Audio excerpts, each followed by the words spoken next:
So now I see it's a couple of stories that are actually talking about what I've been talking about for the last couple of weeks. Corporate media are focusing on race and dodging class. Again, I'm not against what the reason for the outrage. My issue is it's getting the wrong argument. And everybody knows the wrong arguments there. But of course, there are political forces. There are other forces that are out there that are people being manipulated and brainwashed to think otherwise. See, the thing is, I'm not disputing the argument. I'm saying it's the wrong argument. And I've been saying that for a while. So here we are. This story from Nation of Change. I got a couple of stories that actually brought this up over the weekend. I want to bring this up real quick. So grassroots outrage and nationwide protests we know about. The coverage has been far from comprehensive on the subject of racism and the criminal justice system. We're still hearing very little about the routine violations of basic rights in courtrooms and behind bars. Yet there's no doubt that a breakthrough has occurred. The last 2 weeks have opened up a lot more media space for illuminating racial cruelty. But what about economic cruelty? And that's where I'm coming from with that. So now here's the story, and this is absolutely right. This is where the media doesn't help you. Do you understand? People think there's so much power that can be done by those that feel like there's a progressive agenda that needs to be reached. But the problem is there's a lot of power already there. Hollywood, the media, okay?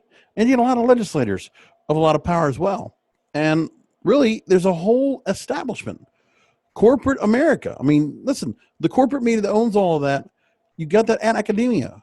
That's a really important part of society that you got. So you got to realize what you have.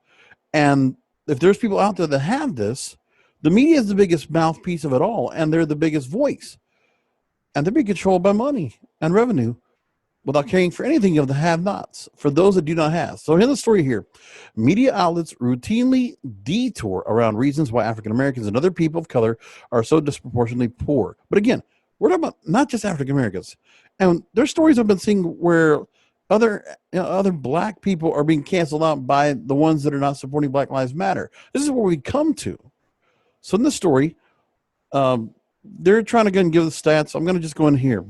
So readily available numbers are indictments of systemic racism, but numbers tell us nothing about the human essence of widespread, tragic, and fully preventable suffering.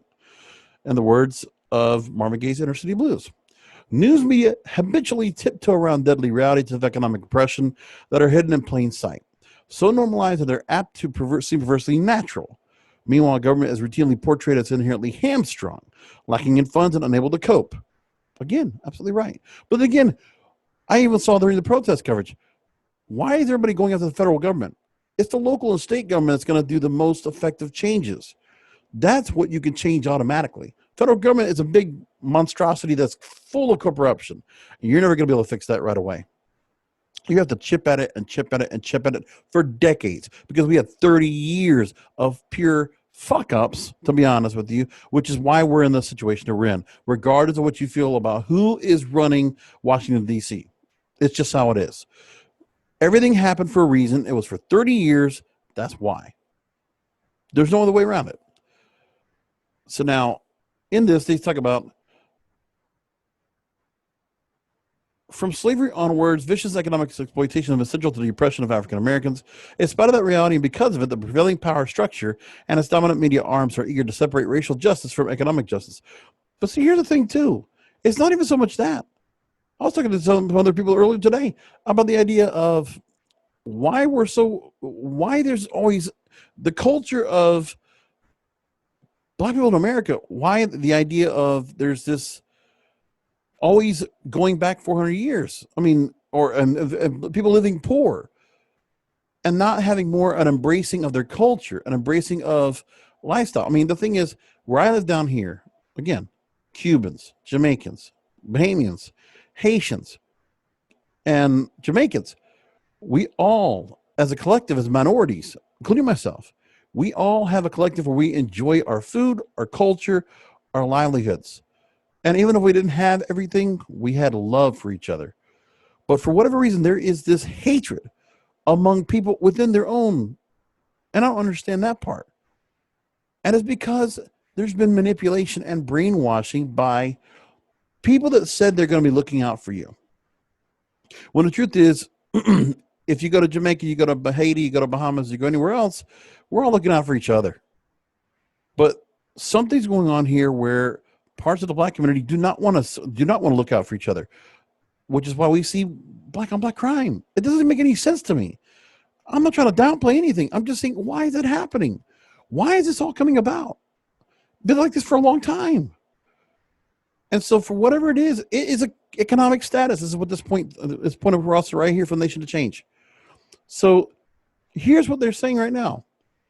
Economic justice. Injustice. Here's the point. And this is very important here. The separation is absurd and disingenuous. A close examination of the wealth in the U.S. finds evidence of staggering racial disparities. But again, this is disparities to different cultures and ethnicities, not just race. The Brookings Institution reported this year the latest figures show the net worth of a typical white family is nearly 10 times greater than that of a black family. Those wealth gaps reveal the effects of accumulated inequality and discrimination, as well as differences in power and opportunity that can be traced back to the nation's inception. You got that. Now, in this story, there's more that can be said about it, but again, this one story ends up saying, in effect, corporate capitalism has proven itself to be fully capable of methodological sadism in the pursuit of maximizing profits. That ongoing reality, 24/7, 365, is so routine and so powerfully entrenched that even U.S. news outlets doing decent coverage of police violence can really supply clarity about the free enterprise economic violence that is taking countless lives. Now, it might be a little bit severe, but there is economic injustice. And again, it's the establishment. It's not just corporations. It's just not people that have power. It's not just people that are rich. No. There's a difference between those that are rich and those that are rich and powerful. And then there's those that are rich, powerful, manipulative, and gross misuse of power. Those are the people that need to be attacked. That is the mainstream media. That is Washington, D.C. There's quite a bit in the corporate sense. Those are the people you go after, not the ones that are making will on Wall Street. No, the media. It's them. They are the problem. Another story in here in the same vein, Salon tells this story. They say corporate media is focusing on racism at last, but ducking economic injustice. And black people in America are subjected to grinding economic cruelty. We cannot understand racism without facing that. And again, that's what we're coming from. And this is the same story from Norman Solomon. So I'm just saying, it got a Nation to Change, and then Salon picked it up. And again, that's my point. It's so well said about this. So we know what we're going on with, and it's just amazing that people don't realize it. But well said story. Wealth and poverty injustices. That's the problem. The thing is, we already know there's a 90-10 split. 10% of those of real high means, they have 90% of the money. So we're all at a disadvantage, including myself. So those injustices need to be changed. And I'm not saying that you need to go ahead and break everything over into a middle class and create a utopia. No. Everybody gets a chance to head at the trough.